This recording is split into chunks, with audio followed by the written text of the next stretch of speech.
AIIMS ಕಿಚನ್ಗೆ ಸ್ವಾಗತ. ಇವತ್ತು ಇನ್ಸ್ಟೆಂಟಾಗಿ ಪಡ್ಡುವನ್ನು ಮಾಡ್ತಾಯಿದ್ದೀನಿ. ತುಂಬಾ ಚೆನ್ನಾಗಿರುತ್ತೆ, ಅಷ್ಟೇ ಸಾಫ್ಟಾಗಿ ಕೂಡ ಬರುತ್ತೆ. ನಾವು ಬೇಕು ಅಂದ ಕೂಡಲೇ ನಾವು ಮಾಡ್ಕೊಂಡು ತಿನ್ಬೋದು, ಅಷ್ಟೇ ಸೂಪರಾಗಿರುತ್ತೆ. ಬನ್ನಿ ಅದನ್ನು ಯಾವ ರೀತಿ ಮಾಡೋದು ಅಂತ ನೋಡೋಣ. ಮೊದಲಿಗೆ ರವೆಯನ್ನು ತೊಗೊಂಡಿದ್ದೀನಿ, 1 ಬಟ್ಲಷ್ಟು ರವೆಯನ್ನು ತೊಗೊಂಡಿದ್ದೀನಿ. ಇದು ಇಡ್ಲಿ ರವೆ, ನೀವು ಉಪ್ಪಿಟ್ಟು ರವೆ ಇದ್ದರೂ ಕೂಡ ನೀವು ಬಳಸಿ ಮಾಡ್ಕೊಬೋದು. ನಾನು ಇಡ್ಲಿ ರವೆಯನ್ನು ತೊಗೊಂಡಿದ್ದೀನಿ. ನೀರನ್ನು ಸೇರಿಸಿ 1-2 ಸಲ ಇದನ್ನು ಚೆನ್ನಾಗಿ ರವೆಯನ್ನು ತೊಳೆದು ತಗೊಳ್ಳಿ. ನಂತರ ಇವಾಗ ನೀರನ್ನೆಲ್ಲ ಚೆನ್ನಾಗಿ ಬಸ್ದು ತಗೊಂಡ ನಂತರ ಬಿಸಿನೀರನ್ನು ಸೇರಿಸ್ತಾ ಇದ್ದೀನಿ. ಅತಿಯಾಗಿ ಸುಡ ನೀರಲ್ಲ, ಸ್ವಲ್ಪ ಬೆಚ್ಚಗಿರುವಂಥ ನೀರನ್ನು ನಾನು ಹಾಕಿ ನೆನೆಸಿ ಇಡ್ತಾಯಿದ್ದೀನಿ. ನಾನು ಬೆಳಗ್ಗೆ ಎದ್ದು ಸುಮಾರು ಒಂದು 6:30 ಹಂಗೆ ಇದನ್ನು ನೆನೆಸಿ ಇಟ್ಟಿದ್ದೆ. ರವೆಯನ್ನು ಯಾವ ಸಮಯದಲ್ಲಿ ನೆನೆಸ್ತೀವಿ ಅವಲಕ್ಕಿ ಕೂಡ ಅದೇ ಸಮಯದಲ್ಲಿ ನೆನೆಸ್ತಾ ಇದ್ದೀನಿ. ಅದೇ ಬಟ್ಲಲ್ಲಿ ನಾನು 1/4 ಬಟ್ಲಷ್ಟು ಮಾತ್ರ ಅವಲಕ್ಕಿಯನ್ನು ತಗೊಂಡಿದ್ದೀನಿ, ಗಟ್ಟಿ ಅವಲಕ್ಕಿ. ನೀವು ಪೇಪರ್ ಅವಲಕ್ಕಿ ಇದ್ದರೂ ಕೂಡ ನೀವು ಬಳಸ್ಬೋದು. ಇದನ್ನು ಒಂದು ಸಲ ಚೆನ್ನಾಗಿ ತೊಳೆದು ಇದನ್ನು ಕೂಡ ನಾನು ಸ್ವಲ್ಪ ಬೆಚ್ಚಗಿರುವಂಥ ನೀರಲ್ಲಿ ನೆನೆಸಿ ಇಟ್ಟಿದ್ದೀನಿ.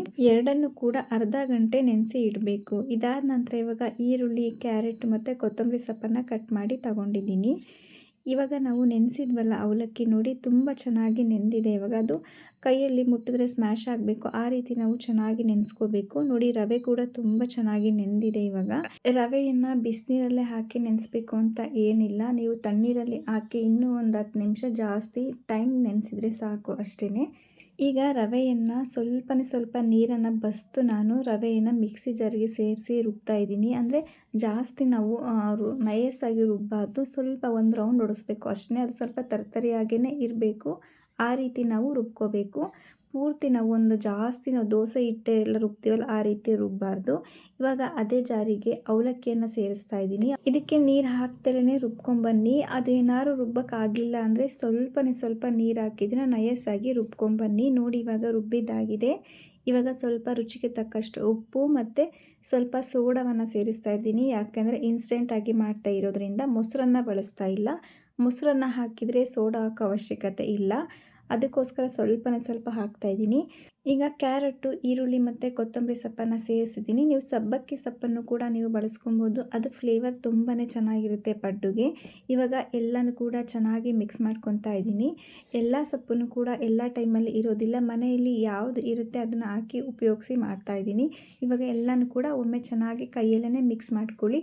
ಮತ್ತು ಇದನ್ನು ಒಂದು 10 ನಿಮಿಷ ಬಿಟ್ಬಿಡಿ, ಯಾಕಂದರೆ ಪೂರ್ತಿ ಅದು ಸೆಟ್ ಆಗಬೇಕಲ್ಲ, ಅದಕ್ಕೋಸ್ಕರ ಒಂದು 10 ನಿಮಿಷ ಇದನ್ನು ಬಿಡ್ತಾ ಇದ್ದೀನಿ. ನಿಮಗೆ ಟೈಮ್ ಇತ್ತು ಅಂದರೆ ಇನ್ನೂ ಒಂದು 1/4 ಗಂಟೆ ಅರ್ಧ ಗಂಟೆನಾದ್ರು ನೀವು ಬಿಡ್ಬೋದು. ನಾನೊಂದು 10 ನಿಮಿಷ ಇದನ್ನು ಬಿಟ್ಟಿದ್ದೆ. ನೋಡಿ ತುಂಬ ಚೆನ್ನಾಗಿ ನೆಂದಿದೆ. ನಾವು ಇಡ್ಲಿ ಆಗಲಿ ಪಡ್ಡು ಆಗಲಿ ಯಾವ ರೀತಿ ನಾವು ಅಕ್ಕಿಯಲ್ಲಿ ಮಾಡ್ಕೊಬೇಕಾದ್ರೆ ಹಿಟ್ಟನ್ನು ಮಾಡ್ಕೊತೀವಿ ಅದೇ ಹದದಲ್ಲಿ ಇರಬೇಕು ಪಡ್ಡುವನ್ನು ಮಾಡ್ಕೊಬೇಕಾದ್ರೆ. ಇವಾಗ ನಾನು ಪಡ್ಡು ಮಾಡೋದಕ್ಕೆ ತವ ಇಟ್ಟಿದ್ದೀನಿ, ಅದಕ್ಕೆ ಸ್ವಲ್ಪ ಎಣ್ಣೆಯನ್ನು ಸೇರಿಸಿ ಪಡ್ಡುನ ಸೇರಿಸ್ಕೊತಾ ಇದ್ದೀನಿ.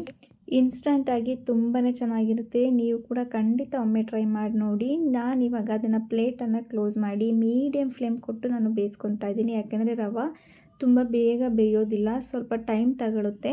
ಅದಕ್ಕೋಸ್ಕರ ಮೀಡಿಯಮ್ ಫ್ಲೇಮ್ ಕೊಟ್ಟು ನಾನು ತುಂಬ ಚೆನ್ನಾಗಿ ಬೇಯಿಸ್ಕೊತಾ ಇದ್ದೀನಿ. ಚೆನ್ನಾಗಿ ಬೇಯಿಸ್ಕೊಂಡಿಲ್ಲ ಅಂದರೆ ಐ ಫ್ಲೇಮಲ್ಲಿ ಕೊಟ್ಟು ಬೇಯಿಸ್ಕೊಳ್ತು ಅಂದರೆ ಅಲ್ಲಿಗೆ ಅಂಟ್ಕೊಳ್ಳೋದು ಅಲ್ಲ ಕೈಗೆ ಅಂಟ್ಕೊಳ್ಳೋದು ಎಲ್ಲ ಆಗುತ್ತೆ. ಅದಕ್ಕೋಸ್ಕರ ನಾವು ಮೀಡಿಯಮ್ ಫ್ಲೇಮ್ ಕೊಟ್ಟು ಸ್ವಲ್ಪ ಸಮಯ ಹಿಡಿಯುತ್ತೆ. ಮೀಡಿಯಮ್ ಫ್ಲೇಮ್ ಕೊಟ್ಟು ನಾವು ಚೆನ್ನಾಗಿ ಬೇಯಿಸ್ಕೊಬೇಕು ಪಡ್ಡುವನ್ನು.